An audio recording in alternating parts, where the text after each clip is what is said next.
لیکن میرا جواب انہیں کون پہنچائے؟ پھر انہوں نے روتے ہوئے کہا، اے اللہ، میں اس بیٹے سے راضی ہوں، تو بھی اس سے راضی ہو جا۔ میرے والد صاحب جب دعا مانگ رہے تھے تو دعا کے دوران ایک زبردست روشنی میری قبر میں آئی۔ یہ دراصل رحمت کا فرشتہ تھا جو میرے والد کی دعا کو نوٹ کر رہا تھا، اور جب تک میرے والد نہیں گئے تھے میرے ساتھ رہا۔ میرے والد صاحب جب واپس ہوئے تو فرشتے نے کہا کہ تیرے والد کی دعا آسمانوں تک گئی ہے، اور انشاءاللہ اللہ تعالیٰ اس کو قبول کرے گا، کیونکہ والد کی دعا اپنے بیٹے کے لیے مستجاب ہوتی ہے۔ میں نے تمنا کی کہ کاش میرے والد میری قبر پر زیادہ دیر کے لیے ٹھہرتے اور دعا مزید لمبی کرتے، کیونکہ ان کی دعا کی وجہ سے مجھے کافی آرام ملا۔ میں نے فرشتے سے پوچھا، کیا میں ایک سوال کر سکتا ہوں؟ اس نے کہا، پوچھو۔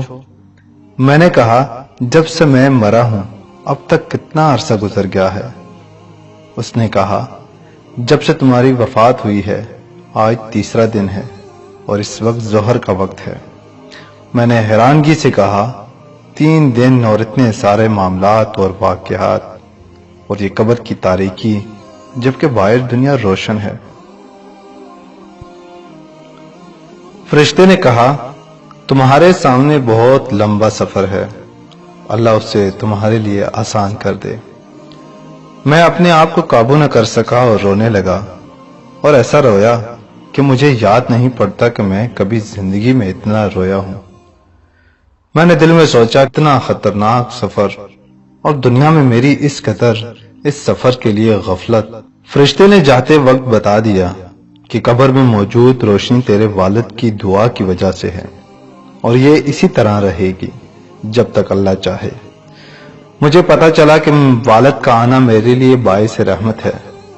میں نے تمنا کی کہ کاش میرے ابو میری آواز سن لیں اور میں انہیں بتا دوں، اے ابو، میرے قرضوں کی ادائیگی کر دے اور میری طرف سے صدقے کر دیں، اللہ کے واسطے میرے لیے دعا کریں۔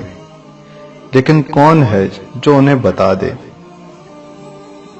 میں نے محسوس کیا کہ بعض اوقات میرے جسم کی گرمی کم ہو جاتی تھی، لیکن اچانک پھر سے بڑھ جاتی تھی۔ میں نے اندازہ لگایا کہ اس کا تعلق میرے حق میں لوگوں کی دعائیں ہیں۔ اچانک میری قبر میں پھر وہی روشنی آئی جو اس سے پہلے میں دیکھ چکا تھا، یعنی سورۃ الملک کی۔ سورۃ الملک نے کہا، تمہارے لیے 2 خوشخبریاں ہیں۔ میں نے اشتیاق کے ساتھ فوراً کہا، کیا ہے؟ تمہارے دوست نے اللہ کی خاطر تمہارا قرضہ معاف کر دیا ہے۔ میں نے اللہ تعالیٰ کا شکر ادا کیا، اور مجھے پتا تھا کہ میری گرمی کم ہو جانے کی وجہ شاید یہی تھی۔ میں نے کہا، دوسری بشارت کیا ہے؟ اس نے کہا، میں نے اللہ سے بہت درخواستیں کی، لیکن انسانوں کے حقوق کو معاف نہیں کرتا۔ البتہ اللہ نے ایک فرشتہ بھیج دیا جو تیرے رشتہ داروں میں سے کسی کو خواب میں آئے گا تاکہ وہ تمہارے قرضوں کے متعلق سمجھ جائیں۔ پھر اس نے پوچھا، تمہارے خیال میں کون بہتر ہے، جس کو خواب میں فرشتہ کسی شکل میں آئے اور پھر وہ اس کو سچا سمجھ کر قرضے کی ادائیگی کرے؟ میں نے اپنی امی کے بارے میں سوچا، لیکن پھر سوچا کہ اگر اس نے مجھے خواب میں دیکھا تو رونا شروع کر دے گی اور خواب کی تعبیر نہیں سمجھ سکے گی۔ پھر میں نے تمام رشتہ داروں کے متعلق سوچا، اور جو بندہ مجھے بہتر لگا وہ میری بیوی تھی، کیونکہ وہ ہمیشہ خوابوں کا اہتمام دیا کرتی تھی۔ میں نے کہا، میری بیوی اگر مجھے خواب میں دیکھ لے تو ہو سکتا ہے اس کی تعبیر سمجھ جائے۔ سورۃ الملک نے کہا، میں متعلقہ فرشتے کو اطلاع دیتی ہوں اور اللہ سے دعا کرتی ہوں کہ وہ آپ کی مشکل کو آسان کر دے۔ اس کے بعد سورۃ الملک چلی گئی، اور میری قبر میں بدستور وہ روشنی باقی تھی جو میرے والد کی دعا کی برکت سے آئی تھی، اور میں انتظار کرتا رہا جیسا کہ جیل کے اندر ہوں۔ مجھے ٹائم کا کوئی اندازہ نہیں تھا، کیونکہ یہاں گھڑی نہیں تھی، نہ نماز، نہ کھانا پینا، نہ کوئی اور مصروفیات۔ دعائیں مانگنا اور ذکر اذکار بھی بیکار۔ بعض اوقات لوگوں کے قدموں کی آوازیں سن لیتا تو اندازہ کر لیتا کہ شاید کسی کا جنازہ ہے۔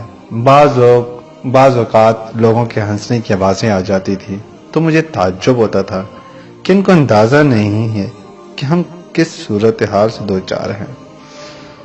کافی وقت گزرنے کے بعد اچانک میرے جسم گرمی بڑھنی شروع ہوئی اور میں چیخنے لگا تھا۔ ایسا لگ رہا تھا جیسے میں ایک تندور کے اندر ہوں۔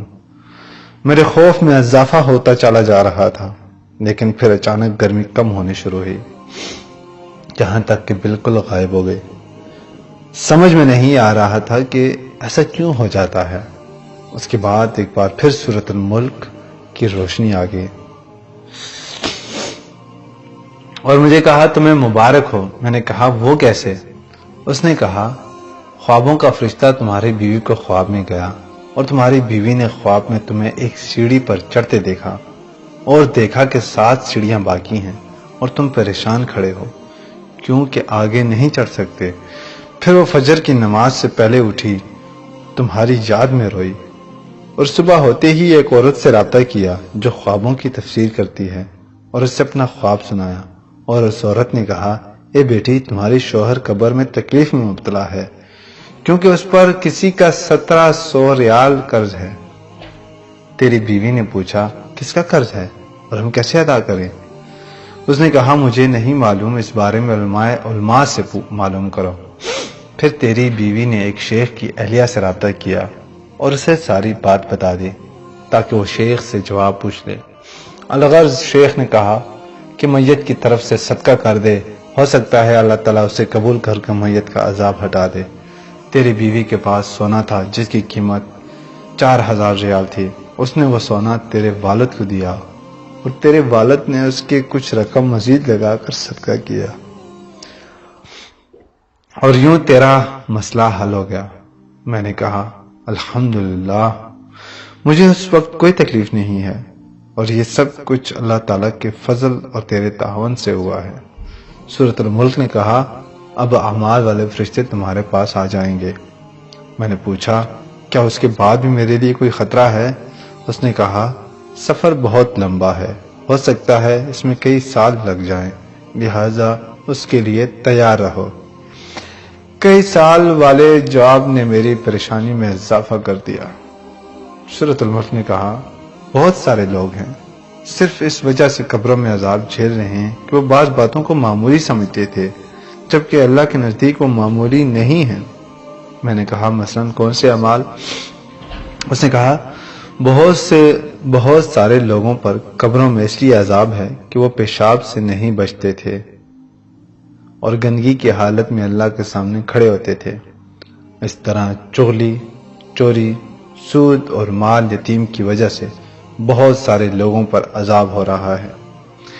پھر اس نے کہا کہ کچھ لوگوں پر عذاب قبر اس لیے ہے تاکہ قیامت آنے سے پہلے ان کا کھاتہ صاف ہو جائے، اور کچھ لوگوں پر قیامت تک عذاب رہے گا اور پھر جہنم میں داخل کیے جائیں گے۔ میں نے کہا اللہ تعالیٰ کی سزا سے بچنے کی کوئی سبیل ہے؟ سورۃ الملک نے کہا کہ عمل تو تمہارا منقطع ہو چکا ہے، البتہ 3 کام ایسے ہیں جو تمہیں اب بھی فائدہ پہنچا سکتے ہیں۔ میں نے پوچھا وہ کیا ہے؟ اس نے کہا اہل و حیال کی دعا اور نیک عمل۔ اس کے علاوہ کوئی کام اگر تم نے دنیا میں کیا ہے جو انسانوں کے لیے نفع بخش ہو، مسجد کی تعمیر، تو اس سے تم مرنے کے بعد بھی مستفید ہوگا۔ اس طرح اگر علم کی نشر و اشاعت میں تم نے حصہ لیا ہو تو وہ اب بھی تمہارے لیے نفع بخش ہے۔ میں نے کہا میں کتنا بدبخت ہوں کہ دنیا میں کتنے عمل کے مواقع تھے جس سے میں نے کوئی فائدہ نہیں اٹھایا، اور آج بے یار و مددگار قبر میں پڑا ہوں۔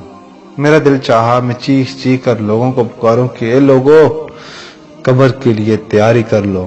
خدا کی قسم اگر تم لوگوں نے وہ کچھ دیکھا جو میں نے دیکھا تو تم مسجدوں سے باہر نہیں نکلو گے اور اللہ کی راہ میں سارا مال لگا دو گے۔ سورۃ الملک نے کہا مردہ لوگوں کی نیکیاں عام طور پر شروع کے دنوں میں بہت ہوتی ہیں، لیکن اس کے بعد رفتہ رفتہ وہ کم ہوتی چلی جاتی ہیں۔ میں نے پوچھا کیا یہ ممکن ہے کہ میرے گھر والے اور میرے رشتہ دار مجھے بھول جائیں گے؟ مجھے یقین نہیں آ رہا ہے کہ وہ اتنی جلدی مجھے بھول جائیں گے۔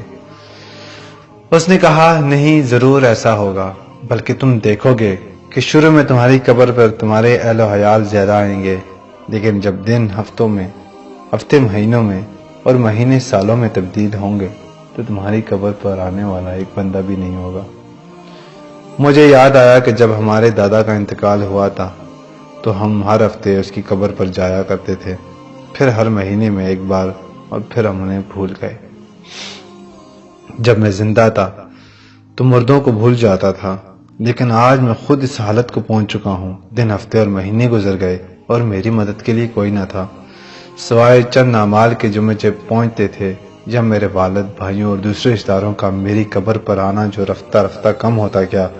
زیادہ تر مجھے اپنی والدہ کی دعا پہنچتی رہی جو وہ تہجد میں میرے لیے کرتی رہی۔ بخدا دعا میرے لیے اطمینانیت کا باعث ہوتی تھی۔ نیک اعمال کا آنا کم ہوتا چلا گیا۔ نہ معلوم کیا وجہ تھی کہ سورۃ الملک کا آنا بھی بند ہو گیا۔ میری قبر میں پھر اندھیرا چھا گیا۔ مجھے بعض گناہ یاد آئے جو میں نے کیے تھے، ایک ایک دن اور ایک ایک گھڑی یاد آ رہی تھی۔ مجھے اپنے گناہ پہاڑ کے برابر لگ رہے تھے۔ اپنے آپ کو ملامت کر رہا تھا کہ کتنے گناہ ہیں جو میں نے بڑی دلیری سے کیے تھے، کتنی نمازیں ہیں جو میری فوت ہو گئی ہیں، کتنی فجر کی نمازیں ہیں جو میں نے غفلت کی وجہ سے نہیں پڑھی۔ ایک دن اچانک ایسی روشنی آئی جیسے سورج نکل چکا ہو، اور میں نے فرشتوں کی آوازیں سنی کہ وہ ایک دوسرے کو مبارکباد دے رہے ہیں۔ میری سمجھ میں نہیں آ رہا تھا کہ کیا ہو چکا ہے کہ میرے پاس سورۃ الملک آئی اور خوشخبری سنا دی۔ سورۃ الملک نے بتایا کہ رمضان المبارک کا مہینہ شروع ہو گیا ہے، اور یہ رحمت اور معافی کا مہینہ ہے، اور اس بہت سارے مردے مسلمانوں کی دعاؤں کی برکت سے نجات پا لیتے ہیں۔ میں بہت خوش ہوا۔ اللہ تعالیٰ انسانوں پر کتنا مہربان ہے، لیکن انسان ہے کہ گمراہی پر تلا ہوا ہے۔ سورۃ الملک نے بتایا کہ اللہ تعالیٰ کسی کو آگ میں نہیں ڈالنا چاہتا، لیکن یہ انسانوں کی اپنی حماقت ہوتی ہے کہ وہ ایسے گناہ کر جاتے ہیں جو ان کی سزا کا موجب ہوتے ہیں۔ پھر اس نے کہا کہ اب تھوڑی دیر بعد مسلمان نماز پڑھیں گے اور تم ان کی آوازیں سنو گے۔ سورۃ الملک چلی گئی اور میری قبر میں بدستور روشنی تھی، اور میں نے پہلی بار مسجد سے آنے والی آواز سن لی۔ میں اپنی زندگی کو یاد کیا اور تراویح کو یاد کیا تو بہت رویا۔ میں نے سنا کہ لوگ نماز پڑھ رہے ہیں، پھر میں نے امام کی دعا سن لی کہ وہ پڑھ رہا تھا۔ اس دعا سے مجھے بہت سکون ملا، اور میں نے تمنا کی کہ امام دعا کو طول دے دے۔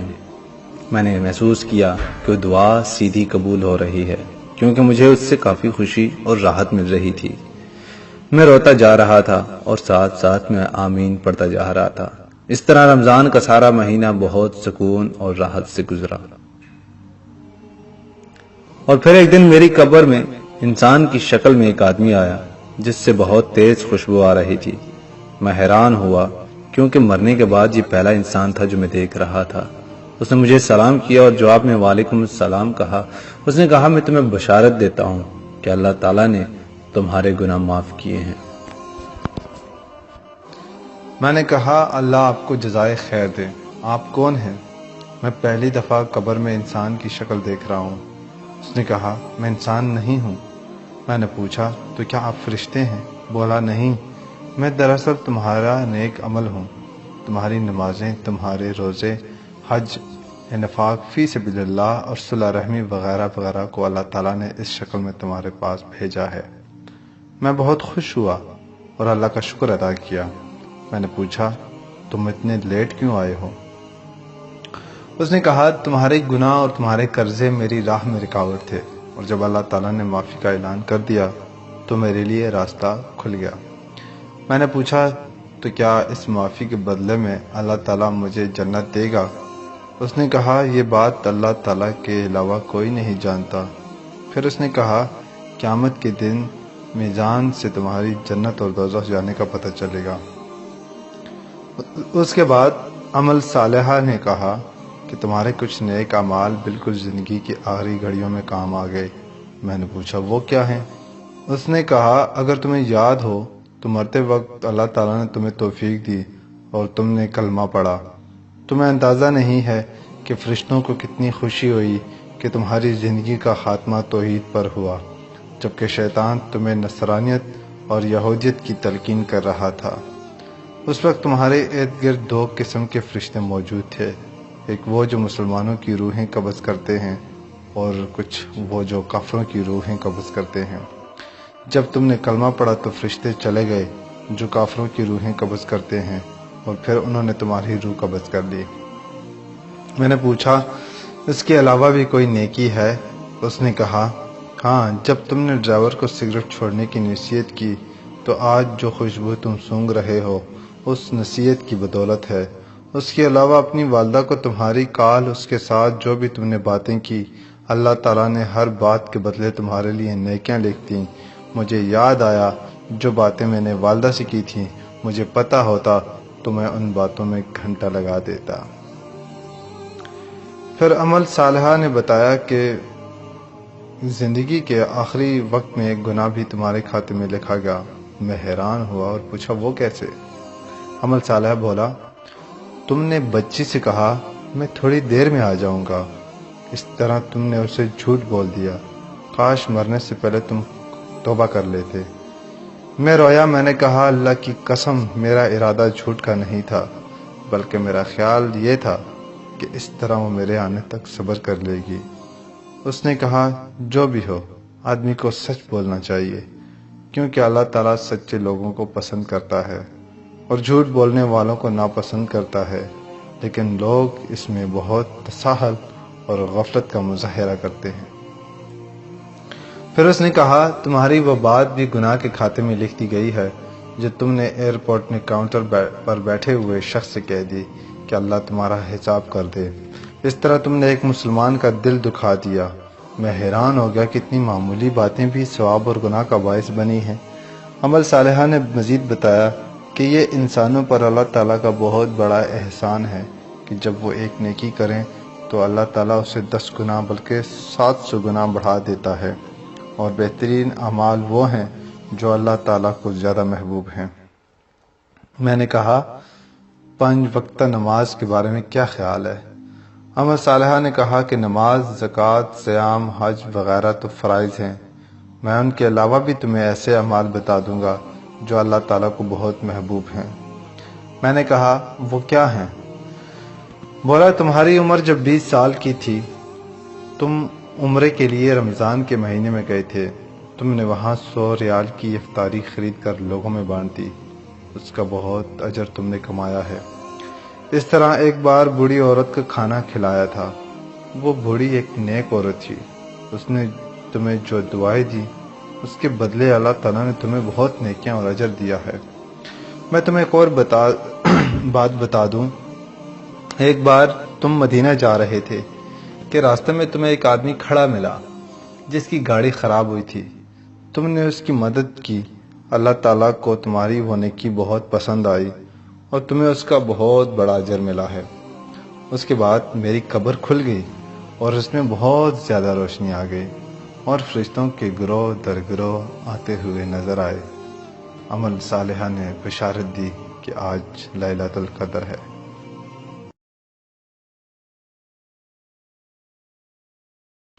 روز و شب کے میلے میں غفلتوں کے مارے لوگ شاید یہی سمجھتے ہیں ہم نے جس کو دفنایا تھا بس اسی کو مرنا تھا۔ ذرا سوچئے، یہ کہانی عبرت کے لیے لکھی گئی ہے، لیکن احادیث مبارکہ کے بیان کے مطابق ہے۔ کیا اس کہانی کے سننے کے بعد بھی ہم آخرت کے لیے فکر مند نہیں ہوں گے؟ کیا اس کہانی کے بعد بھی ہم گناہ کریں گے؟ کیا اس کہانی کے سننے کے بعد بھی ہم فجر کی نماز سے غیر حاضر ہوں گے؟ کیا جماعت کی زندگی ہمارے لیے باعث رحمت نہیں ہے، جہاں وقتاً فوقتاً اسی طرح کے تذکرے سننے کو ملتے ہیں؟